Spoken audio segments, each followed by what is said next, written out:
بسم اللہ الرحمن الرحیم. چھوٹا سا ایک درس آپ لوگوں کو آج قرآن کے حوالے سے دوں گی. دیکھیے قرآن ہمیں زندگی میں اس لیے دیا گیا ہے کہ ہم اس کے احکام اور اس کی تعلیمات اپنی زندگی میں شامل کریں اور اس سے اپنی زندگی کو بہتر بنائیں. یہ ہمیں یقیناً مشکل لگے گا، پہلا قدم جو ہے وہ بہت آسان نہیں ہوگا. ہمیں اس کے لیے کچھ قربانیاں دینی ہوں گی. جب بھی ہم چاہیں گے کہ ہم قرآن کے بتائے راستے پہ چلیں تو کچھ مشکلات آڑے آئیں گے. اب نماز ہی ہے، آپ کو تھکن لگ رہی ہے، کہیں درد ہے، پھر بھی آپ پڑھتے ہیں نا. تو ہم بہت یہ کہنا چاہیے کہ ہم پہ اللہ کا بہت کرم ہے کہ ہمیں یہ جو قرآن اللہ نے دی ہے اس میں چھوٹی سے لے کے بڑی ہر بات کے لیے بالکل صاف احکام دے دیے ہیں. آج میں آپ کے سامنے سورہ بقرہ، آپ سب جانتے ہیں سورہ فاتحہ کے بعد کی پہلی آیت ہے اور قرآن کی سب سے لمبی سورہ بقرہ ہے. کتنی آیات ہیں اس میں؟ 286. 300 میں صرف 14 آیات کم ہیں اور سب لمبی لمبی آیات ہیں اور بہت سے اس میں مختلف احکام ہمیں بتائے گئے ہیں زندگی کو بہتر بنانے کے لیے.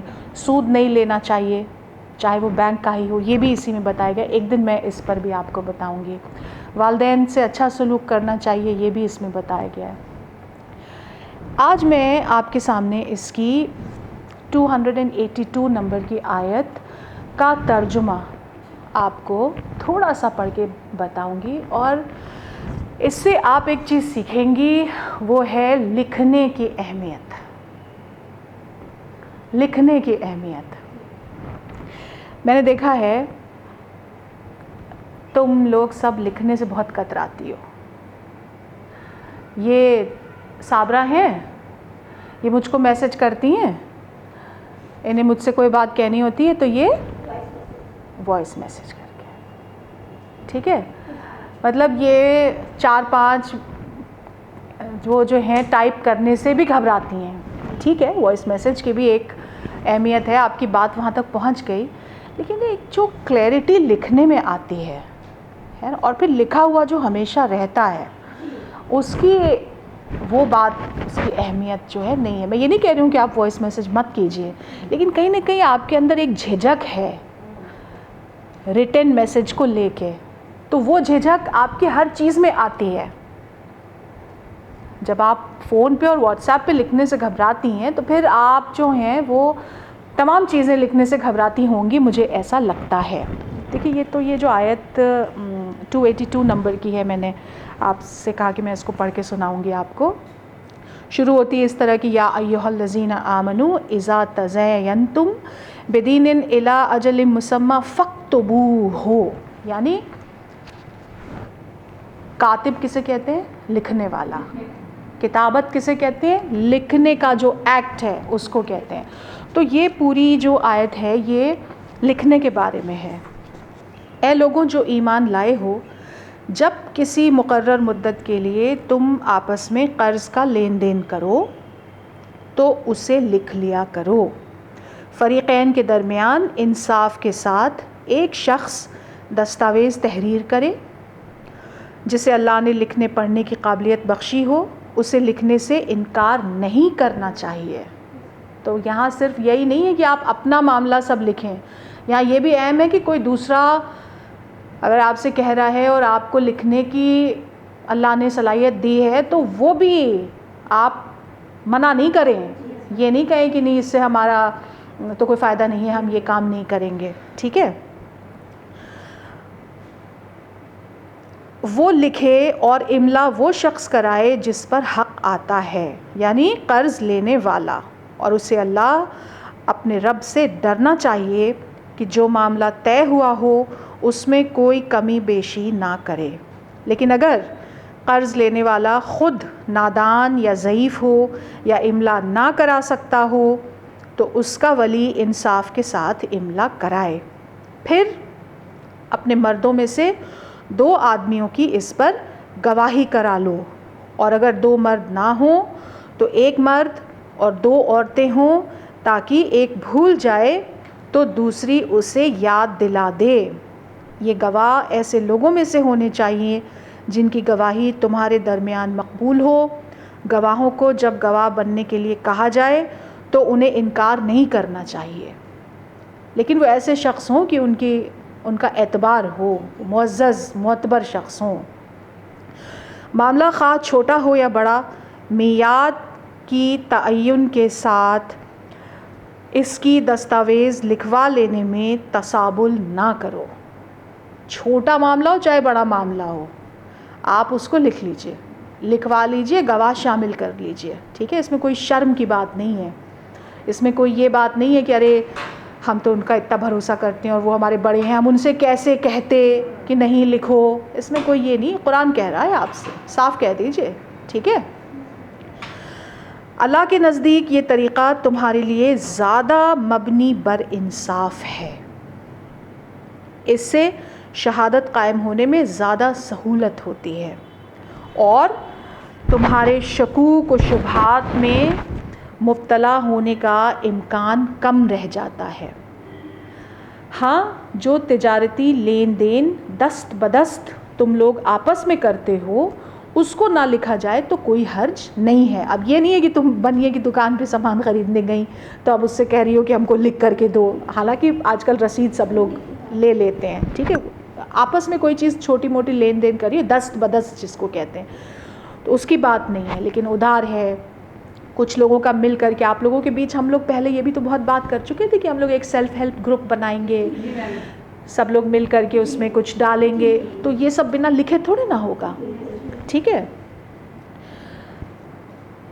مگر تجارتی معاملے طے کرتے وقت گواہ کر لیا کرو.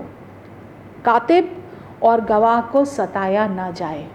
ایک طرف تو اللہ نے پہلے تو یہ حکم دیا نا کہ جو لکھ سکتا ہے وہ لکھنے سے منع نہ کرے، پھر یہ بھی کہا کہ جو معتبر لوگ ہوں جن کی گواہی مقبول ہو وہ گواہ بننے سے بھی منع نہ کریں. لیکن جن لوگوں کو اس سے فائدہ ہو رہا ہے، جو فریقین ہیں، ان سے بھی پھر دوبارہ کہا گیا کہ انہیں پھر ستایا نہ جائے، ورنہ پھر لوگ کترائیں گے اس چیز سے. ٹھیک ہے. ایسا کرو گے تو گناہ کا ارتکاب کرو گے، یعنی اگر ان کو ستاؤ گے تو گناہ کا ارتکاب کرو گے. اللہ کے غضب سے بچو، وہ تم کو صحیح طریق عمل کی تعلیم دیتا ہے اور اسے ہر چیز کا علم ہے.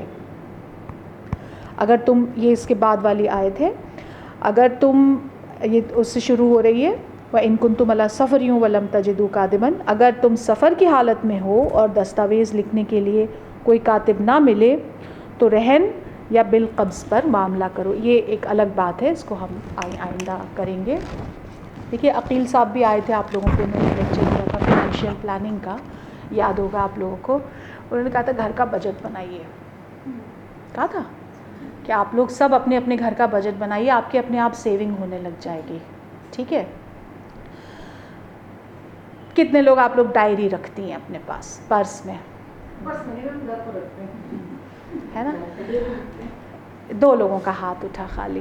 ٹھیک ہے. سمرین کے پرس میں ہر وقت ایک نوٹ بک رہتی ہے، یہ چھوٹی سی بھی بات آتی ہے میرے پاس تو فوراً نوٹ بک نکالتی ہے. اسی لیے ایک کامیاب اسٹوڈنٹ ہے، اسکالر ہے. ٹھیک ہے.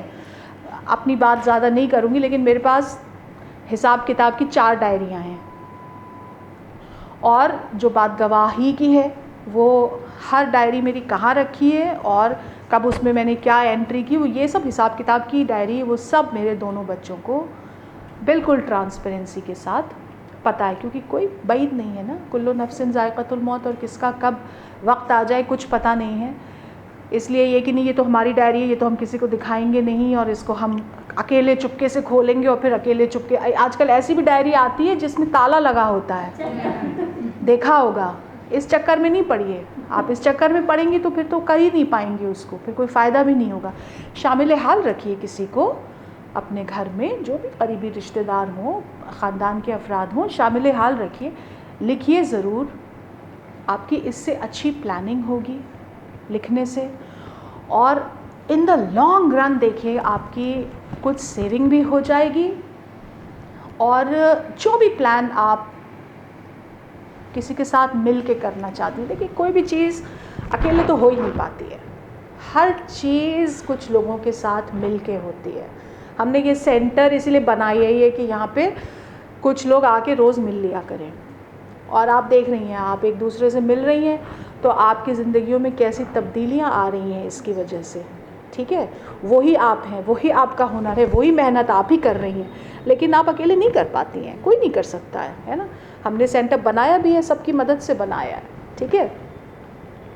تو کچھ لوگوں کے ساتھ مل کے اگر آپ کوئی پلان کرتی ہیں، سیلف ہیلپ گروپ بنانے کا پلان کرتی ہیں، پہلے باقاعدہ اس کا ایک رجسٹر خرید کے لائیے، لوگوں کے نام لکھیے، کس نے کب اس میں کتنا کنٹریبیوٹ کیا، کس کو کب آپ نے اس میں کتنا لون دیا، سود آپ نہیں لیں گی۔ یہ سیلف ہیلپ گروپ ایک الگ سیلف ہیلپ گروپ ہوگا، یہ مسلم خواتین کا سیلف ہیلپ گروپ ہے، اس میں سودی کاروبار، سودی نظام نہیں ہوگا۔ سورہ بقرہ میں ہی اس کے قبل 4 5 7 ایسی آیات ہیں جس میں بہت ہی سختی سے سود کے بارے میں منع کیا گیا ہے، اس کے متعلق کچھ احادیث بھی ہیں، احادیث میں کچھ ایسی واقعات بھی ہیں، آپ سنیں گے آپ کے رونگٹے کھڑے ہو جائیں گے کہ سود لینا کتنا بڑا گناہ ہے۔ اس پہ ہم ایک الگ سے درس کسی دن کریں گے۔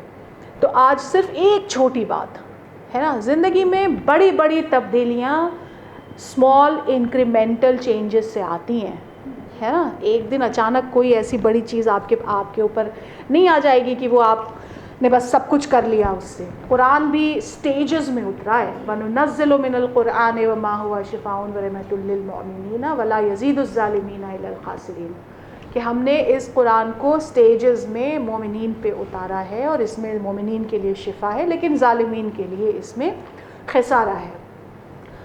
آپ کی زندگی میں بھی جو اچھی تبدیلیاں آئیں گی، چھوٹی چھوٹی تبدیلیوں سے آپ کو شروعات کرنی ہوگی، اور قرآن آپ کو باقاعدہ مکمل ہدایت دیتا ہے کس طرح سے آپ چھوٹی چھوٹی تبدیلیاں اپنی زندگی میں لائیں۔ اپنے والدین کو دیکھ کے مسکرا دینا بھی ایک چھوٹی تبدیلی ہے، اور آپ دیکھیں گے کہ صرف ایک اگر آپ نے سوچا اور یہ اس لیے کیا کہ قرآن آپ سے کہتا ہے، وہ پورا دن آپ کا اچھا گزرے گا، آپ کو لگے گا کہ ایک الگ سے برکت نازل ہو گئی ہے آپ کے گھر کے اندر، ہے نا؟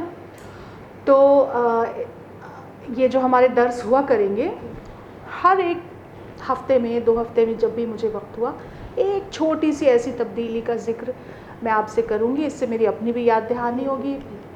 اس سے اگر آپ واپس جا کر کے قرآن کو پڑھ لیتی ہیں، اب ایسے آج میں نے آپ کو بتایا سورہ بقرہ 282، آپ انگریزی میں پڑھیے، آپ اردو میں پڑھیے، عربی میں تو آپ پڑھتی ہی ہوں گی، پڑھ لیجئے اور اس کو کر لیجئے، اپنے بچوں کو بتا دیجئے، اپنی پڑوسنوں کو بتا دیجئے، جس سے بھی آپ ملتی ہیں اس کو بتا دیجئے۔